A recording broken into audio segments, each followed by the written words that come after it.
मेरा लगता है हेडफोन खराब हो गया है इस कारण से। अब आ रही है आपको? अब सही आ रही। तो इसको मैं थोड़ा सा एक्सप्लेन कर देता हूँ। बाकी ये स्कैटर चार्ट वगैरह है, इनकी जरूरत नहीं है इनको, ये सब वही डेटा दिखा रहे हैं। मैं ये वाला आपको एक्सप्लेन कर देता हूँ। इसमें भी वही कंपैरिजन है जो मैंने दिखाया था, ठीक है। तो थोड़े से स्टैटिकल फंक्शन आ जा रहे हैं इसके अंदर, ठीक है जी। तो मैं ये मेन चीज जो है इसका ये वाला आपको एक्सप्लेन कर देता हूँ। ये फार्मूला के थ्रू कैसे कंट्रोल हो रहा है। जब मैं जैसे क्लिक करता हूँ कहीं पे भी, यहाँ पे तो एक फार्मूला लगा हुआ है ऑफसेट का। यहाँ ऑफसेट का फार्मूला हमने इंडेक्स के थ्रू किया था, ये ऑफसेट के थ्रू किया हुआ है। तो स्क्रॉल बार से कंट्रोल हो रहा है सारा डेटा। पर इसमें देखने वाली बात यह है कि इन रेडियो बटन्स के जरिए ये सॉर्टिंग भी कर रहा है, सारी वैल्यूज चेंज हो जा रही है और रिलेटिवली सारी वैल्यूज चेंज हो रही है, ठीक है जी। इसका डाटा जो है हमारे पास ये है। इसमें हमारे पास प्रोडक्ट है, केपीआई 1 2 3 4 5, कुछ क्राइटेरियाज होते हैं केपीआई में, कुछ नंबर्स हैं जिनके टारगेट्स ये हैं, ठीक है जी। ऊपर लिखे हुए हैं टारगेट्स। तो इस डाटा को हमें इस रूप में लाना है, तो इसके लिए कुछ कैलकुलेशंस लगेंगी। सबसे पहले मैं इनका लुक एंड फील थोड़ा सा एक्सेल लाइक दिखा। अब इसमें देखिए जो टारगेट से बिलो है वो जो है आपके आ रहे हैं रेड में, तो टारगेट से अबव जो है वो ग्रे में आ रहे हैं। बीच में ये जो लाइन है ब्लैक लाइन, ये दिखा रही है टारगेट क्या है, टारगेट के ऊपर चल रही है, एवरेज लाइन है, ठीक है जी। तो जैसे ही मैं सॉर्ट ऑर्डर वगैरह अगर इसका चूज करता हूँ तो आप देख सकते हैं इसमें ये उसी हिसाब से चार्ट भी रिएक्ट करता है। तो सबसे मेजर पार्ट है इसका कैलकुलेशंस, क्या हुई है कैलकुलेशन। इसके लिए कैलकुलेशन पे जाएंगे, कैलकुलेशन शीट में। तो हमारे पास सबसे पहले हमारे पास था डेटा सॉर्ट करना था हमें, ठीक है जी। सॉर्ट करना था बटन्स पे और रेडियो बटन्स पे, ऑर्डर और उनका ऑर्डर भी मैनेज करना था और केपीआई कौन सा सिलेक्टेड है रेडियो बटन्स पे ये भी देखना। तो सबसे पहले इसमें पहले तो सीधा सीधा डाटा इंपोर्ट किया गया है, मतलब 100 प्रोडक्ट है, 100 के 100 प्रोडक्ट यहाँ पे लिख दिए गए हैं, ठीक है। यहाँ सीरियल नंबर है नॉर्मली, तो इसका लिंक वहां से दिया हुआ है इसको डेटा टेबल से। अब केपीआई वो वाला जो सिलेक्टेड है, ठीक है जी, केपीआई 1 सिलेक्टेड है, 2 सिलेक्टेड है, कोई भी। तो अब ये किससे पता लगा रहा है, डाटा D12 जीरो माई सॉर्ट क्राइटेरिया। माई सॉर्ट क्राइटेरिया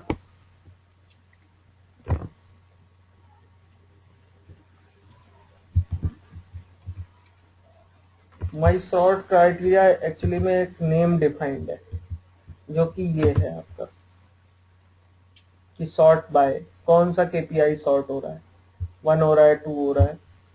तो ये 1 2 3 4 जो है हमें रेडियो बटन रिवर्स कर रहा है। जब मैं 2 सिलेक्ट करता हूँ तो 2 वहां पे आ जाता है, कैलकुलेशन पे 2 आ गया। तो अब क्या कर रहा है, ऑफसेट जो है रो में तो 0 चल रहा है, कॉलम में से माई सॉर्ट क्राइटेरिया का इंडेक्स उठा रहा है। तो दूसरा तीसरा जो भी केपीआई सिलेक्टेड होगा उसकी वैल्यू यहाँ आ जाएगी, ठीक है जी। 1 2 3 4 जो भी होगा। अब केपीआई के अंदर क्या होता है कि नंबर सेम हो सकते थे, ठीक है जी। प्रोडक्ट 1 के अंदर वी लुकअप से तो उठाए नहीं है हमने, तो प्रोडक्ट नंबर 1 के अंदर वही वैल्यू आ रही है, ठीक है। अब इनको यूनिक करना था, इन नंबर्स को यूनिक कैसे किया, इसको पहले जो हमारे सीरियल नंबर हैं इनको 1 करोड़ या 1 लाख से डिवाइड कर दिया, ठीक है जी। और उसको प्लस करा दिया इसमें, यहाँ जो वैल्यू आ रही है। तो उससे क्या हुआ, 1 करोड़ से डिवाइड करने पे सीरियल नंबर को जैसे 267.0000 करके 1 कुछ वैल्यू आई, अब देख रहे हैं 0 0 0 करके 1 वैल्यू आ गई, ठीक है जी। ऐसे ही 0 0 0 0 0 करके 2 आ गई। तो उस केस में क्या हुआ, ये नंबर जो है यूनिक हो गए इसको ट्रैक करने के लिए कि प्रोडक्ट नंबर कौन सा, ठीक है जी। अब क्या करना है, क्योंकि अगर मैं इसको खाली सॉर्ट कर देता हूं ना, फिर मुझे कभी नहीं पता पड़ेगा कि कौन सा नंबर कौन से प्रोडक्ट के साथ एसोसिएटेड था। तो अब यहाँ पे नंबर जो हो गए वो यूनिक हो गए, ठीक है जी। अब सॉर्ट किया गया है। सॉर्ट में असेंडिंग डिसेंडिंग दो मोड है। तो यहाँ पे लगा हुआ है चूज का फॉर्मूला। चूज के फॉर्मूला में ये सॉर्ट ऑर्डर, वो जो अपने स्पिन बटन था वहां से 1 2 पास कर रहा है। तो 1 पे ये लार्ज निकाल ले रहा है उसमें से, और 2 पे स्मॉल निकाल ले रहा है। तो यहाँ पे अगर वहां पे यहाँ पे लार्ज सिलेक्टेड है 1 पे डिसेंडिंग में, तो इसने ये पोजीशन पूरी इसको क्या किया, रिवर्स कर दिया। अब देखिए दो तरह की चीजें हो गई हमारे पास।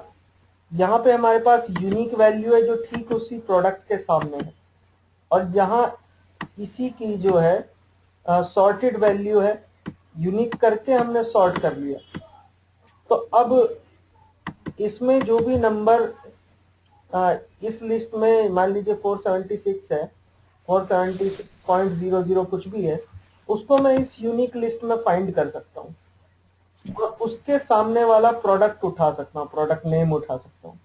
तो मेरा प्रोडक्ट का इशू भी सॉल्व हो गया, ठीक है जी। समझ आ रहा है ना? जी। हाँ। तो उसमें मैंने क्या किया, इसकी पोजीशन निकाल ली। सीधा मैं प्रोडक्ट नंबर ना उठा के यहाँ से सीरियल नंबर उठा लिया मैंने। तो ये मुझे पता पड़ गया कि ये 13th नंबर पे, ये 61 नंबर पे, ये 9 नंबर पे, ये 43 नंबर पे, इस तरह से, ठीक है जी।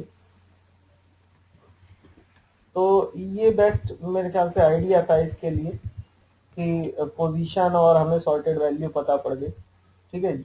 अब आगे चले हम। इसमें क्या किया, अब ये पोजीशन का हमें पता, हमने कौन सा फार्मूला यूज किया, मैच का। मैच किसमें किया,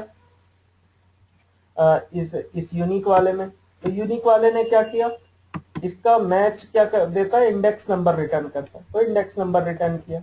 अब एक बार इसने इंडेक्स नंबर रिटर्न कर दिया तो होल डेटा में से मैं पूरी वैल्यू उठा सकता हूँ, ठीक है जी। अब इंडेक्स नंबर के बेस पे या ऑफसेट से हमने डाटा से ही डायरेक्ट उठाया। D11 एक रेफरेंस पॉइंट दे दिया। D11 जो आपको पता है कि ऑफसेट 0 से वर्क करता है, 0 1 2 3। तो एक ऊपर दिया, मतलब यहाँ पे ये जैसे D है, D11 यहाँ दिया, तो 1 2 3 ऐसे चले गए, ठीक है जी। वहां से ये वैल्यू उठा के लाया, किसके बेस पे, इसके सामने वाली वैल्यू H23 के बेस पे, और वहां से होल KPIs उठा ले आया, ठीक है जी। सारे KPIs का डाटा मिल गया हमें, ठीक है सर, सॉर्टेड डाटा। अब जैसे ही रेडियो बटन पे सिलेक्ट करता हूं मैं, वहां पे 3 पे तो 3 का डेटा आएगा, यूनिक होगा, सॉर्ट होगा, उसकी पोजीशन आएगी, और उसी की तरह सॉर्टेड डेटा मेरा यहाँ पे आ जाएगा। अभी देखिए जैसे 2 है तो 2 का डेटा ये सीधा सीधा आ रहा है और रिलेटिवली सारा डेटा आ रहा है, ठीक है जी। यहां तक डाटा कंट्रोल हो गया मेरा, सॉर्टिंग की प्रॉब्लम यहाँ सॉल्व हो गई। अब चलते हैं चार्ट कैसे बना है। ये डाटा अब तो आपको मिल जाएगा। इसमें किया क्या है, ये वैल्यू पॉपुलेट कराने के लिए, अब इसमें क्या है कि इसमें कंट्रोल का लिंक सेट होता है, आपको बताइए लिंक कौन सा सेट हुआ, कैलकुलेशन E5। तो कैलकुलेशन में E5 कौन सा है अपना, ये वाला E5, actual position and maximum position, ठीक है जी।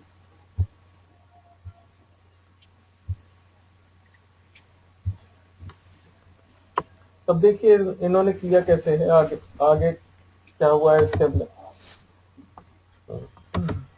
डैशबोर्ड, यहाँ के अंदर डेटा लेके आए। यहाँ पे कौन सा वाला डाटा लाना था, अभी ये प्रोडक्ट इसके बेस पे अगर हम चले तो सबसे पहले डेटा कौन सा आएगा यहाँ पे, C22 कैलकुलेशन C22, और फिर कैलकुलेशन E5 और 011, मतलब 11 हाइट और विड्थ ले लिए। C22 आपका है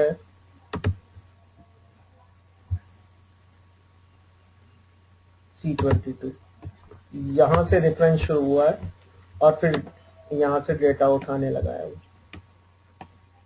ठीक है जी, प्रोडक्ट का डेटा पहले तो प्रोडक्ट नेम ही उठाएगा वो। चलते हैं वापस देखते हैं।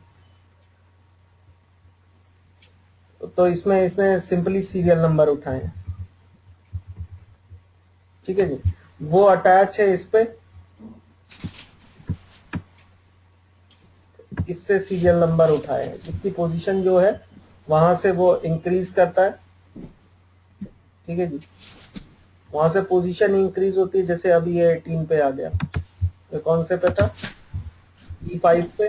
E5 में क्या आप देख सकते हैं, E5 जो है हमारा 18 पोजीशन पे आ गया है। स्क्रॉल वैल्यू 18 आ गई है। तो स्क्रॉल वैल्यू जब 18 आई तो यहाँ से J से डाटा उठा रहा है। J से, प्रोडक्ट के लिए J से, J आपका है यहाँ पे। ठीक है जी, तो यहाँ पे एक रेफरेंस सेट करके ये नीचे काउंट करता है और उसी रेफरेंस को उठा ले रहा है वहां पे पहली पोजीशन पे। ठीक है जी, वही सारी वैल्यूज वैसे के वैसे ही आ रही हैं। अगर आप दूसरे पे देखें 91 तक इसको रखने का क्या मतलब था, क्योंकि यहाँ पे 10 वैल्यू हम दिखा रहे हैं। ठीक है जी, तो अगर यहाँ पे जैसे K22 है तो नीचे K23, K24, अपने रेफरेंस को हम खिसका रहे हैं। तो यानी कि जब ये जाता है 91 पे फुल स्क्रॉल पे, तो यहाँ पे क्या है, 91 वैल्यू है, 92, 93, 94 ऐसे करके 100 तक यहाँ आ जाती है। ठीक है, जिनका रेफरेंस नीचे खींचा है बस। अब देखिए सॉर्ट कैसे हुआ है, मतलब इसमें चार्ट कैसे बने। चार्ट के लिए, क्योंकि ये तो डेटा जनरेट कराने के लिए था, खाली हमने कनेक्ट तो कर दिया इसको स्क्रॉल से, बट इसके सामने चार्ट भी आ रहा है। चार्ट देखते हैं चार्ट में कैसे किया। तो चार्ट के लिए जैसे KPI 1 के लिए क्या चार्ट बनना है, KPI 2 के लिए क्या चार्ट बनना है, KPI 3 के लिए, 4 के लिए और 5 के लिए, तो यहाँ पे कैलकुलेशन की गई है। क्या की है इसमें, पहली चीज तो जो उसमें 10 वैल्यू आ रही है उतनी ही दिखानी है।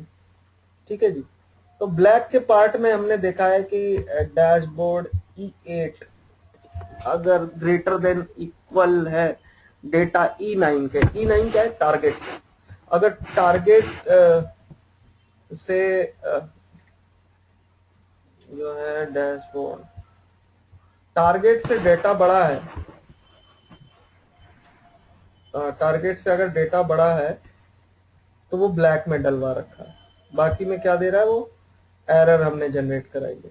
ठीक है जी, तो टारगेट से बड़े होने के केस में यहाँ आ गया, टारगेट से छोटे होने के केस में यहाँ हो गया, स्प्लिट हो गया दो पार्ट में, यहाँ पे और यहाँ पे। ठीक है जी, फिर इनका जो एवरेज आना था,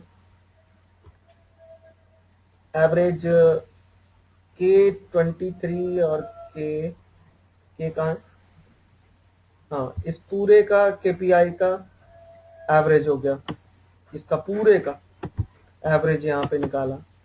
फिर minimum limit, maximum limit, minimum maximum का फॉर्मूला लगा के यहाँ से निकाल लिया गया है। ठीक है, मिनिमम मैक्सिमम, तो इस तरह से ये निकाल लिया गया है, बाकी इसी को ही कॉपी कराया गया है नीचे। ठीक है, ऐसा ही हर KPI के साथ हुआ। तो जैसे ये सॉर्टेड स्टेट में, जो सॉर्टेड स्टेट में वो आपको सीधा सा डेटा मिलेगा, बाकी का ऊपर नीचे हो सकता है।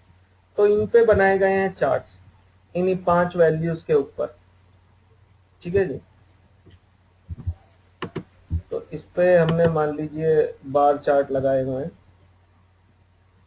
Bar chart. जी, इस तरह से बार चार्ट लगाया है और उनको फॉर्मेट उसी से वैसे ही कर दिया गया। मिनिमम मैक्सिमम इसलिए लिया है ना कि ताकि हमें पता चल जाए कि ये कितने ज्यादा जाने वाले हैं। हालांकि हमने मिनिमम मैक्सिमम वैल्यूज को क्या किया हुआ है, ब्लैंक कर रखा है, मतलब नो फिल कर रखा है ताकि वो दिखाई ना दे। ठीक है, एज अ फॉर्मेटिंग पार्ट, तो फॉर्मेटिंग के लिए अगर आपको ऐसा चाहिए तो आपको जैसा मैंने बताया था कि इसको कॉपी कर लीजिए और या तो आप हाथ से अपने आप से फॉर्मेट कर सकते हैं, अदरवाइज इसमें वही पेस्ट स्पेशल का अपना सेक्शन होता है, डायरेक्टली इसको पेस्ट स्पेशल फॉर्मेट्स कर देंगे तो ये आपका उसी हिसाब से आ जाएगा। ठीक है जी, ये आपका चार्ट वैसा ही बन जाएगा। ठीक है जी, इसके अलावा इसमें कुछ नहीं है, तो खाली KPI 5 तक देखना, बाकी इसकी फिर ये दूसरे चार्ट्स के लिए ये थोड़ा स्टैटिकल कैलकुलेशंस है। ठीक है जी, ये चार्ट्स हैं, पोजीशन हम उसकी यहाँ पे ला रहे हैं, आपके जो स्क्रॉल बार के यहाँ पे पोजीशन है। सॉर्ट बाय जो है वो आपके रेडियो बटन से लिंक्ड है, यहाँ पे सॉर्ट ऑर्डर जो है स्पिन बटन से लिंक्ड है, बाकी इनकी कोई जरूरत नहीं है।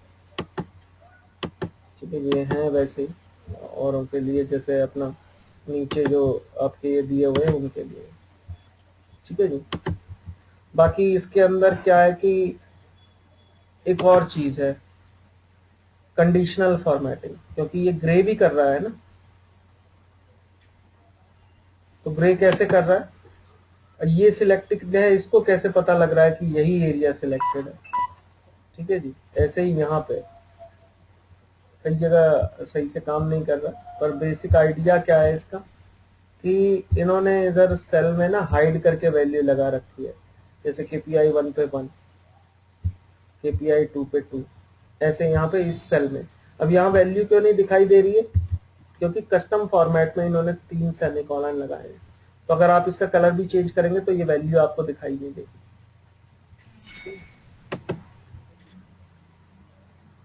तो इन्होंने ये कराया हुआ है, अब ये कंडीशनल फॉर्मेटिंग में सिंपल सा फॉर्मूला लगाया हुआ है कि अगर हमारी ये सेल जो है इक्वल टू है 1 के, यहाँ पे सेपरेट कंडीशनल फॉर्मेटिंग है, यहाँ पे सेपरेट कंडीशनल फॉर्मेटिंग है, तो अगर ये इक्वल टू है 1 के तो ग्रे कर दे, ये इक्वल टू है 2 के तो 2 कर दे, ये कर दे, इसी तरह से सारे कराओ।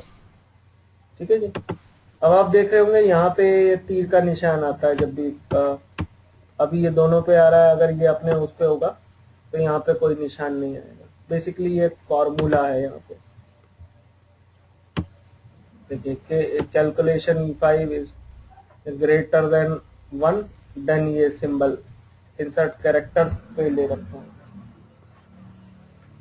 हिलाओ मत, मेरा बंद हो जाएगा।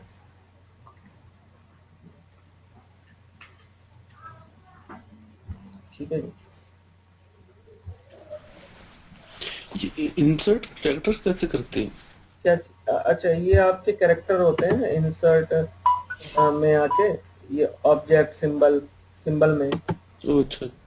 यहाँ से बस इन्होंने कॉपी कर रखे हैं, इंसर्ट कर दीजिए फॉर्मूला में चला जाएगा। मोस्टली जो हमारे जितने कैरेक्टर्स होते हैं ना, वो ऐसे तो हर फॉर्मेट में होते हैं, पर सबसे नीचे अपने पास इसमें होते हैं विंगडिंग, विंगडिंग करके होते हैं फॉन्ट्स, उनके अंदर सारे कैरेक्टर्स होते हैं एक्चुअली इस तरह के, तो उन्होंने वो करा रखे हैं। देन ये परसेंटाइल का एक फॉर्मूला लगाया हुआ है। ठीक है जी, परसेंटाइल निकालते हैं, ये भी स्टैटिक्स का ही कुछ, ये highlight for green, highlight for red, तो ये फॉर्मूला लगाया हुआ है। Sort criteria equal to N6 तो है, तो इसमें क्या करना है, N6 यही वाली वैल्यू है आपकी जो ये आ रही है, तो ही दिखाएगा, इनमें नहीं दिखाएगा, सिर्फ इसमें दिखाएगा। ठीक है जी, उसके बेस पे एक फॉर्मूला लगाया, कंडीशनल फॉर्मेटिंग का भी उसी से लगाया हुआ है। ठीक है जी, यही है हमारा पूरा डैशबोर्ड। ठीक है, इसको कोशिश करें ना आप खुद बना के देखें। इस डैशबोर्ड जी को मैं आपको दे देता हूँ, आप खुद बना के देखेंगे तो काफी हद तक ये आपको समझ आ जाएगा। ठीक है जी, ऐसे ही काफी सारे एग्जांपल्स मतलब अलग अलग तरह के नेट पे अवेलेबल है, देखते रहिए तो आपकी नॉलेज बढ़ती रहेगी। कोई भी ऐसी चीज नहीं है जो आपको नहीं समझ आएगी। ठीक है। तो जो आप एक्सेल के फॉर्मूला से डैशबोर्ड बड़े आराम से आप बना सकते हैं। अब आपने क्या करना है, बस डिजाइन देखने हैं। कोई भी चार्ट आप कंट्रोल से चलवा सकते हैं, फॉर्मूला और कंट्रोल का कॉम्बिनेशन है सारा। ठीक है जी, VBA जब इसमें आ जाएगा तो आपकी पावर और ऐड हो जाएगी। ठीक है जी, तो ये है हमारा। हाँ, VBA जो है वो हार्ड होती है सीखने में? नहीं नहीं सर, वो धीरे धीरे करेंगे। देखिए हार्ड नहीं है, पर थोड़ा अगर आपका प्रोग्रामिंग बैकग्राउंड नहीं है तो थोड़ा सा शुरुआत में आपको दिक्कत आ सकती है, शुरुआत में आएगी।